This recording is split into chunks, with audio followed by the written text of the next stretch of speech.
নমস্কার, আমি শুভাশিস ব্যানার্জি। আর আমার সঙ্গে এই মুহূর্তে দেখছেন আওয়ার প্রোগ্রেস।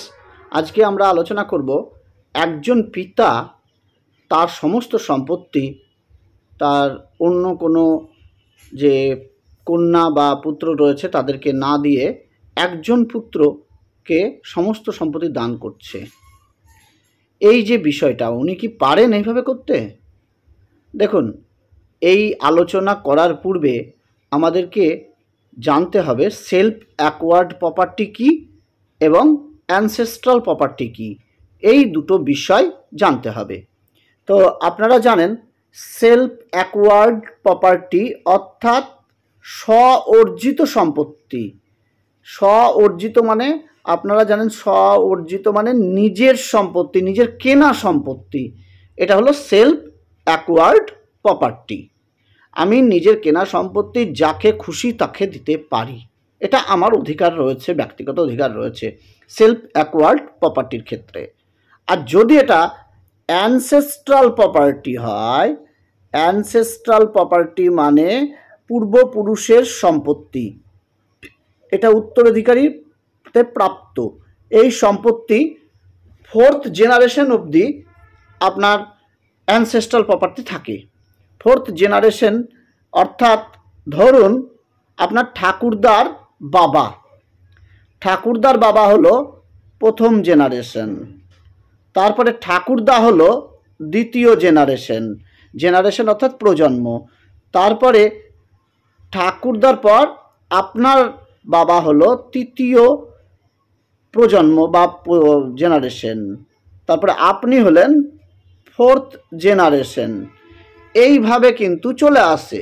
এবার দেখা গেল এই সম্পত্তিটা আপনার বাবা 3য় প্রজন্মে রয়েছে, তাহলে কিন্তু আপনার বাবা সেই যেটা উত্তরাধিকারী সম্পত্তি পেয়েছিল সেটা কোনো একজন পুত্রকে দিতে পারবে না, এটা কিন্তু তার অধিকার নেই। এই সম্পত্তি কিন্তু আপনারা যারা রয়েছেন, প্রত্যেক যারা ছেলে মেয়ে রয়েছেন তারা কিন্তু সমান ভাগে ভাগ পাবেন। সেক্ষেত্রে বাবা এই সম্পত্তি বন্টন করতে পারবে না। আর যদি উল্টো কেস ঘটে, সাপোজ ধরুন এরকম হলো যে ঠাকুরদার বাবার বাবা 1ম জেনারেশন, ঠাকুরদার বাবা 2য় জেনারেশন, ঠাকুরদা 3য় জেনারেশন, আপনার বাবা 4th জেনারেশন। আপনার বাবা, এটা বাবা, যদি বাবা 4 নম্বর জেনারেশন হয় ওই অ্যানসেস্ট্রাল প্রপার্টির ক্ষেত্রে অর্থাৎ উত্তরাধিকারী সম্পত্তির ক্ষেত্রে, তাহলে বাবা কিন্তু এই সম্পত্তিটা যেহেতু বাবার কাছে 4 প্রজন্ম অবধি এলো, তাই কিন্তু এই সম্পত্তি সেলফ অ্যাকোয়ার্ডে পরিণত হবে এই সম্পত্তি। তখন কিন্তু এটাকে আর অ্যানসেস্ট্রাল প্রপার্টি বলা যাবে না। সেক্ষেত্রে আপনার কিন্তু অধিকার আর থাকলো না। বাবার সেটা অ্যানসেস্ট্রাল প্রপার্টিটা সেলফ অ্যাকোয়ার্ড প্রপার্টিতে রূপান্তরিত হলো, অর্থাৎ স্ব অর্জিত সম্পত্তিতে রূপান্তরিত হলো। এইবার বাবা এই সম্পত্তি যাকে খুশি তাকে দান করতে পারে, যে কোনো একটি ছেলেকে দান করতে পারে। সে তার আরও 2টো হয়তো ছেলে মেয়ে রয়েছে, তাদেরকে নাও দিতে পারে। এটা কিন্তু বাবার অধিকার রয়েছে। তাহলে এক্ষেত্রে বুঝতে পারলেন সেলফ অ্যাকোয়ার্ড প্রপার্টি হলে বাবার নিজের কেনা টাকায়, নিজের কষ্ট অর্জিত টাকায় সম্পত্তি যদি বাবার কেনা থাকে, বাবা যাকে খুশি তাকে সম্পত্তি দিতে পারে, সে দান করেও দিতে পারে, কোনো ছেলে মেয়েকে নাও দিতে পারে, এটাও বাবা করতে পারে। বা দেখা গেলো পরিবারের বাইরে কাউকে বাবা দান করে দিল, তাও করতে পারে। বা কোনো ট্রাস্টকে বাবা দিয়ে দিল, তাও দিতে পারে, কোনো ছেলে মেয়েকে না দিয়ে। সেলফ অ্যাকোয়ার্ড প্রপার্টির ক্ষেত্রে এটা বাবা করতে পারে। আর অ্যানসেস্ট্রাল প্রপার্টির ক্ষেত্রে আপনাকে প্রথমত যেটা দেখতে হবে, 4 প্রজন্ম পর্যন্ত কে আসছে, বাবা আসছে না বাবাতেই 4 প্রজন্ম শেষ, এটা দেখতে হবে। যদি আপনার অবধি, আপনি একজন ছেলে ধরুন, যদি আপনার অবধি 4 প্রজন্ম আসে, তবেই কিন্তু আপনি সেই সম্পত্তিটা ক্লেম করতে পারবেন, অর্থাৎ দাবি করতে পারবেন যে এই উত্তরাধিকারী সম্পত্তির উপর আমার অধিকার রয়েছে, বাবা কোনো একজনকে দিতে পারে না বা বাবা কোনো একজনকে দান করতে পারে না, তবেই আপনি পারবেন। আপনার অবস্থানটা অ্যানসেস্ট্রাল প্রপার্টির ক্ষেত্রে অর্থাৎ উত্তরাধিকারী সম্পত্তির ক্ষেত্রে কত প্রজন্মে আপনি পড়ছেন সেই সম্পত্তিটাকে দেখবেন। কারণ উত্তরাধিকারী সম্পত্তি পাওয়ার নিয়ম হলো 4th জেনারেশন, অর্থাৎ 4টে প্রজন্ম পর্যন্ত সেই সম্পত্তি দাবি করা যায়। তারপরে কিন্তু সেই সম্পত্তি আর অ্যানসেস্ট্রাল প্রপার্টি হিসাবে থাকে না, সেটা কিন্তু স্ব-অর্জিত বা সেলফ অ্যাকোয়ার্ড প্রপার্টিতে রূপান্তরিত হয়। এইবার আমরা যে বিষয়টি জানি যে ধরুন যে কোনো একটি সম্পত্তি, এই একটা বড় সম্পত্তি রয়েছে, যে সম্পত্তিটা আমরা দেখছি যে সম্পত্তি রয়েছে সেটা যখন ছোট ছোট অংশে ভাগ হচ্ছে এইভাবে, তখন সেটা কিন্তু কমে যাচ্ছে। তাহলে প্রথমে যৌথ সম্পত্তি থাকলে সেটা বড় ছিল, আর যখন এটা ডিভাইডেড হয়ে যাচ্ছে তখন কিন্তু সেই সম্পত্তির পরিমাণও কমে যাচ্ছে।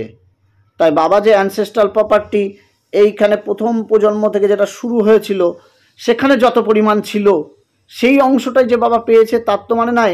কারণ আরও তার ভাই বোন যারা রয়েছে, ধরুন আপনার ঠাকুরদার বাবা যে রয়েছে, ঠাকুরদার বাবার যে সম্পত্তিটা, মানে ঠাকুরদার বাবার তো আরও ছেলে ছিল, ঠাকুরদার তো একটা ছেলে নয়, তাদের মধ্যেও সম্পত্তি ভাগ হয়েছে। তাই যৌথ সম্পত্তি পাওয়ার ক্ষেত্রে প্রথম যে মানে থাকে ওয়ারিশ যারা থাকে তাদের মধ্যে যতটা ভাগ হয়, তারপরে আস্তে আস্তে ভাগটা কমতে কমতে জমির পরিমাণটাও এক সময় কমে আসে। এই জন্যেই 4টে প্রজন্ম রাখা হয়। আর যদি বেশি প্রজন্ম রাখা হতো তাহলে কি হতো, আপনাদেরকে একটা মানে ছোট্ট একটা উদাহরণ দিই যদি, তাহলে বুঝতে পারবেন। ধরুন এই যে এই জায়গাটায় আমি দেখালাম, এই জায়গাটায় দেখালাম যে ঠাকুরদার বাবার ধরেন সম্পত্তি রয়েছে, আমি কথায় কথায় ধরলাম 20 শতক। 20 শতক সম্পত্তি রয়েছে ঠাকুরদার বাবার। এবার ঠাকুরদার বাবার 4 ছেলে মেয়ে ঠাকুরদার বাবার। তাহলে এই 20 শতক সম্পত্তি 5 শতক করে ভাগ হলো, এক একজনের 5 শতক করে ভাগ হলো। এইবার ঠাকুরদার ধরুন আরও 5টা ছেলে, তাহলে কি হলো, 1 শতক করে ভাগ হলো, 1 শতক করে ভাগ হলো। এইবার আপনার বাবার আরও ধরুন 3 ছেলে বা 2 ছেলে ধরুন, বা 1 ছেলে 1 মেয়ে আপনার বাবার, তাহলে এই সম্পত্তি কি হবে, ওই 1 শতক থেকে হাফ শতক হয়ে যাবে, 0.5 মানে হাফ শতক করে দাঁড়াবে, এক একজন পাবে, এরকম কিন্তু দাঁড়াবে। এই জন্যে 4 প্রজন্ম পর্যন্ত এই জিনিসটা রাখা হয়েছে, যাতে যৌথ সম্পত্তি ভাঙতে ভাঙতে 4 প্রজন্ম পর্যন্তই থাকে, তাহলে জমির ভাগটা পাবে। আর এরপরেও যদি আমি 5ম প্রজন্ম বা 6ষ্ঠ প্রজন্ম রাখা হতো তাহলে এই 0.5টাও কিন্তু থাকতো না, মানে হাফ শতক জায়গাও থাকতো না, সেখানে দেখা গেল 0.1 শতক বা 0.2 শতক বা 0 শতক হয়ে যেত, সেক্ষেত্রে কিন্তু খুব অসুবিধা হতো। এই জন্যই 4 প্রজন্মটা রাখা হয়েছে। যাই হোক, ধন্যবাদ আজকের ভিডিওটি দেখার জন্য, অসংখ্য ধন্যবাদ।